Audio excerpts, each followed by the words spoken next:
So if I speak about something, then I become the one that's the problem. And I think that's really hilarious. So one of the challenges I'm trying to tackle with reciprocity projects is make sure that no PhDs, no matter where they are in their journey, whether they are, undergraduate students thinking about going into research, or really famous faculty and professors, they never feel alone, right? They know that there's other people that are out there and that they understand that. And it's fascinating as the culture that I am in, and it's not my institution, right? Like I want that people to understand this, is that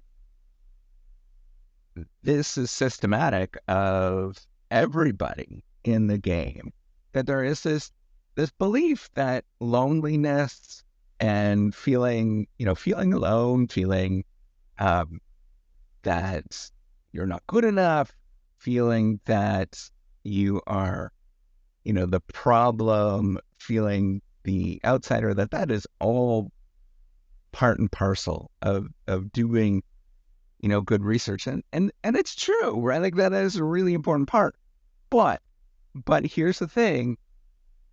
We can actually change that today, and we can make actual progress in many of these things if we simply embrace it. But if we're not even allowed to talk about it, and I am the troublemaker, the problem person to actually openly talk about this, then, I am the one that's sort of ruining the system. It's really fascinating that this sort of line of logic is going on, that it is so deeply shame-based, right? Like deeply, deeply shame-based that we can't even openly talk about it. Um, and, and, and in my experience, if anything is shameful to talk about in all aspects of my life, there's a few things that I don't like to talk about publicly, obviously. Um, but those things are driven by things that just didn't go right, right? And they're not going right. And if I can't openly talk about real serious issues, right? Like things that are important, um, then what the hell are we doing here? Right? Like what is going on with this? We can't simply just say, you know what, this is messed up. So instead the response almost always is they're hush it up, right? Nobody wants to talk. Or, we blame, we say that, oh, those people that quit, those people that, couldn't hack it, they're not good enough. They're, they're terrible. Um, or many of us that are, kind-hearted and, basically like ourselves, right? We sort of laugh about it and we say, oh man, that is messed up. And, we kind of laugh about it, right? Laugh it off. But, the truth is that there's something seriously going on there, right? It's like this is true of a lot of professions, right? I'm not sort of outing, um, the reason why I talk about this is because it's an actual problem that goes on in my own life. But this is true of, whether you are a physician. It's true of whether you are, an entrepreneur, right? Like I actually study this, entrepreneurs, right? Like it is very true that there is a lot of darkness that goes on. And it's really just ultimately it's loneliness, right? That's a key thing. People are alone. They have emotions that well up, and then they don't know how to handle being with other people. It's the whole kindergarten thing that I talk about almost all the time, many times. It's very much the kindergarten emotion thing of how do we learn how to deal with ourselves, right? Like that is the very first thing. How do we deal with ourselves and the emotions that we have? And then after that, it's like, okay, way down the road is how do we deal with others, right? Like once we figure out like, oh yeah, you know what, this is a real thing that's going on in my life. I do feel lonely. Like me on a regular basis, it's getting better because I do the reciprocity project and I have like an outlet and I'm building something to change it. So I feel inspired, I'm actually engaging in it. I feel like I'm actually making a difference with it.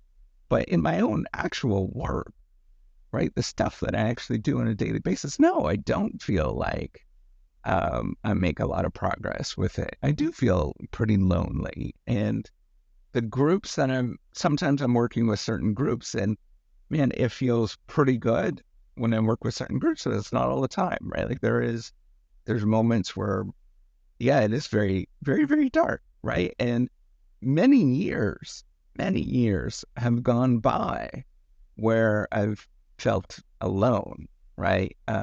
Particularly when I started the reciprocity project, I think a lot of people isolated me because I was speaking up and I was the sort of thorn. And, people didn't know how to make of it.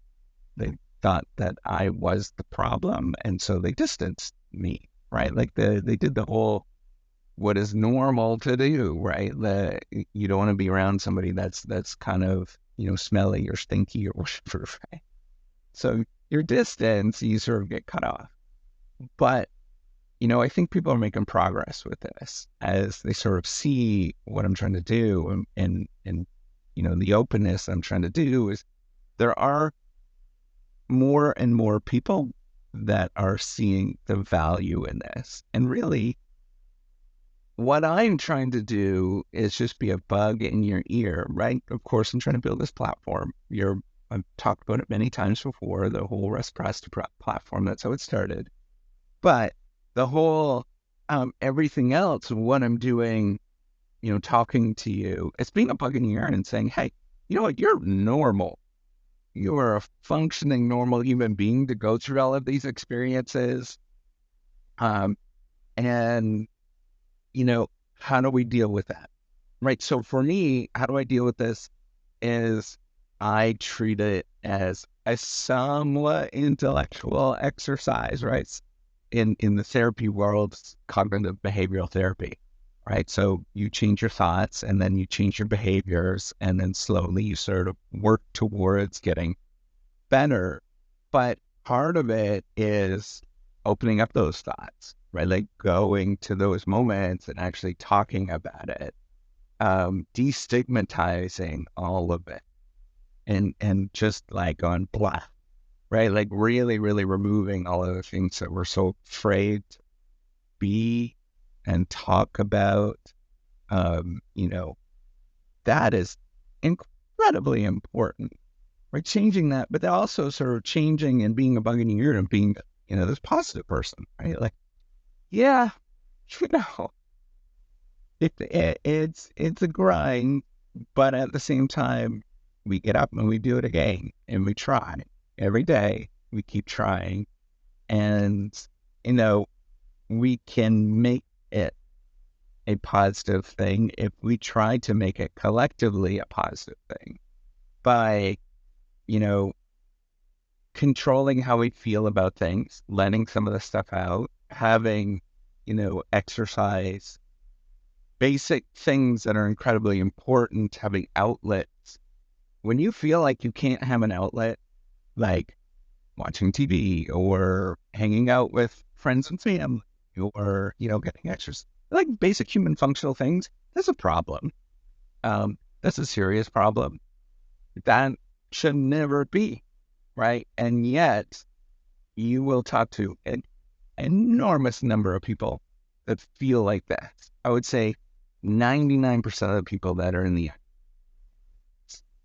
and I'm not lying, right? Like they feel that they can't.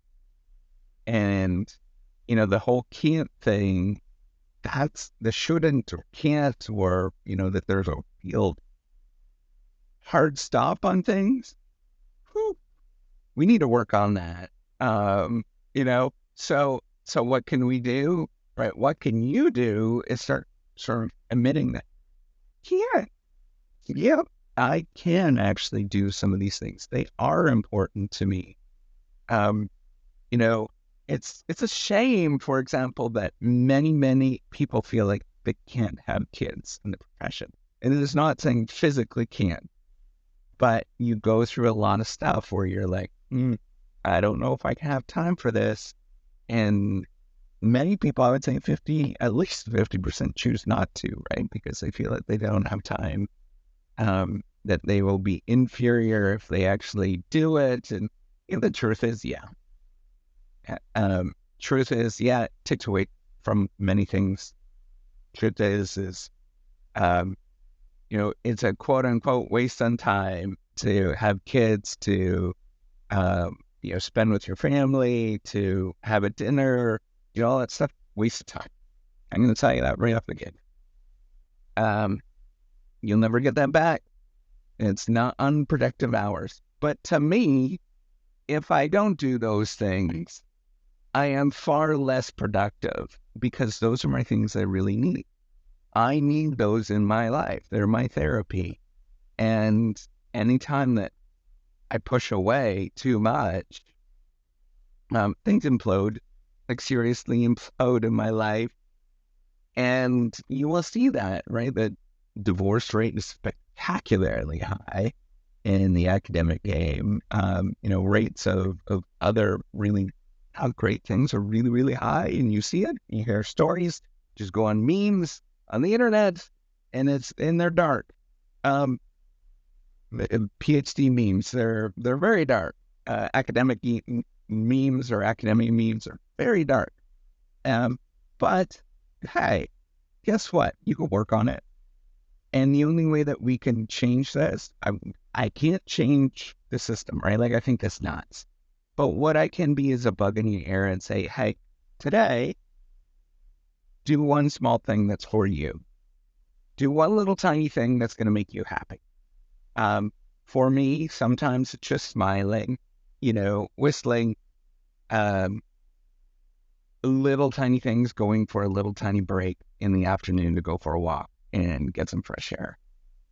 Those things, they change me. They make me feel a little bit better. And I'm here to tell you you can. And you know what? There's always more work. It's never ending. That stream, that ocean, you're fighting against the current. You're a salmon in the water, fighting against the current. And man, you're not making any progress, and you won't. Right? You're gonna be flushed out to the ocean as those salmons are.